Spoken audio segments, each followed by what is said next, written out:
नमस्कार, आप देख रहे हैं सिटी पोस्ट लाइव। मैं हूं सृष्टि राज। पुराने जातीय समीकरण के साथ फिर से चुनाव में मैदान में उतरेगी कांग्रेस। जी हां, क्या है ये पूरा मामला और क्या होंगे इसके मायने, इसके ऊपर विस्तार में बातचीत करने के लिए हमारे साथ उपस्थित है सिटी पोस्ट लाइव के chief editor Shrikant Pratyush sir. फिर से जातीय समीकरण को ही भाव देने वाला है कांग्रेस? हर पार्टी वही कर रही है। कांग्रेस अपने पुराने समीकरण के साथ ही चुनाव मैदान में उतरी है और कांग्रेस ने कैंडिडेट का सिलेक्शन जातियों के पुराने फार्मूले के आधार पर ही किया है। तो कांग्रेस पिछले साल की तुलना में इस बार 10 सीटें कम पर चुनाव लड़ रही है। तेजस्वी यादव ने उसकी 10 सीटें घटा दी हैं, 9 सीटें घटा दी हैं। पिछली बार 17 सीटों पर लड़ी थी, इस बार 61 सीटों पर चुनाव लड़ रही है और सबसे ज़्यादा 21 कैंडिडेट स्वर्ण समाज के लोगों को बनाया है। जी सर, मतलब कांग्रेस का फोकस स्वर्ण, दलित और मुस्लिम पर है। बिल्कुल, राजपूत कैंडिडेट की संख्या को 10 से घटाकर 5 किया गया है कांग्रेस की तरफ से, लेकिन भूमिहार को 11 की जगह मात्र 2 कम कर दिया गया है, मतलब 9 दिया गया है।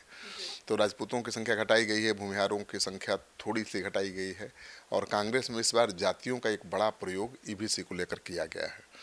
2020 के चुनाव में ईबीसी के मात्र 3 उम्मीदवार को टिकट कांग्रेस ने दिया था। इस बार 7 ईबीसी उम्मीदवार उतारा है। सर, तो पुराने वोट बैंक हासिल करने के लिए कांग्रेस क्या क्या कोशिश कर रही है? ये पुराने वोट बैंक को हासिल करने के लिए ही सब प्रयोग कर रही है कांग्रेस। चुनावी साल में कांग्रेस की तरफ से बिहार कांग्रेस में 2 बड़े उलटफेर हुए, आपको याद है।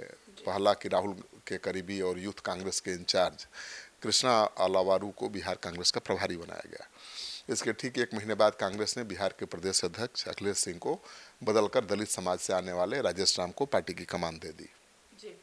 पार्टी की तरफ से ये मैसेज दिया गया कि पार्टी बिहार में दलित वोट बैंक पर फोकस करना चाहती है, लेकिन इसके ठीक 1 महीने बाद भूमिहार बिरादरी से आने वाले अखिलेश सिंह को कांग्रेस की सबसे powerful body Congress working committee का मेंबर बना दिया गया। मैसेज साफ था कि पार्टी दलित पर तो फोकस करना चाहती है, लेकिन भूमिहार को नाराज करना नहीं चाहती। सर, तो राहुल गांधी का जो जोर है भूमिहार पर ज्यादा है।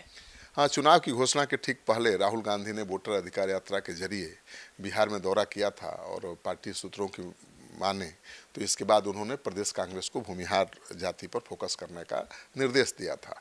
इसका सीधा संकेत कांग्रेस के कैंडिडेट सिलेक्शन में दिखाई दे रहा है। पार्टी की तरफ से सबसे ज़्यादा कैंडिडेट्स भूमिहार के ही हैं। तो कांग्रेस पार्टी की कोशिश ये है कि बीजेपी के जो कोर वोटर हैं भूमिहार, उनको साधा जाए और ईबीसी वोटर जो नीतीश कुमार बीजेपी के वोटर हैं उन पर भी डोरा डाला जाए। तो कांग्रेस पार्टी ने अपने पुराने फार्मूले को आगे बढ़ाया है इस बार बिहार में। अब देखना दिलचस्प होगा कि कृष्णा अलावारू, जिन्होंने बहुत फूंक फूंक कर कदम रखा है उम्मीदवार के चयन में और जातीय समीकरण का भी ख्याल रखा है, तो मुझे लगता है कि इस बार नतीजा कुछ बेहतर हो सकता है कांग्रेस के लिए।